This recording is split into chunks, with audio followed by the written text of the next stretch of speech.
Konstantin Zatulinin fikirlərinə əsaslanaraq dövlətlərarası münasibətləri qurmaq olmaz. Mənə belə gəlir ki, Konstantin Zatulin zamanı ilə Kremldən müəyyən göstərişlər alıb və aldığı göstərişləri səsləndirib və o Kremlin müəyyən mənada deyək ki, bir danışmanı və yaxud onun fikir daşıyıcısı və fikir ötürücüsü kimi qələmə verilib. Amma bugün mənə belə gəlir ki, Zatulin o missiyasını yerinə yetirir və bugün artıq gündəmdə qalmaq üçün fikrinə nə gəldi danışır. Ancaq onun fikri sanki dövlətlər arasında nifaq salmaq, problem yaratmaq, dostluğu pozmaq. Yəni insan ancaq negativ danışır. Hələ ki onun dilindən bir pozitiv eşitmişsinizmi?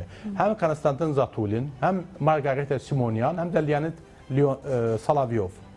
Bunlar dövlətlər arasında nifaq salmaqla məşğuldur, münasibətləri körlamaqla məşğuldur və bu insanlar nə qədər ki onlara efir veriləcək, imkan yaradılacaq, onlar dövlətlər arasında nifaq salmağa çalışacaqlar. O baxımdan mənə belə gəlir ki, artıq Kremlin özü də o insanların susturulmasına və yaxud gündəmlərinin dəyişməsinə çalışmalıdır ki, onlar həm Azərbaycanda, həm digər ölkələrdə insanların psixologiyasına təsir edə biləcək, insanları başqa yöndə təsir edəcək, münasibətlərə xələl gətirəcək səviyyədə danışmasınlar və bu ölkədə insanları ölkələrə qarşı qaldırmasınlar. Mənə belə gəlir ki, bu dövlətlərarası münasibətlərdə də gərək nəzərə alınsın.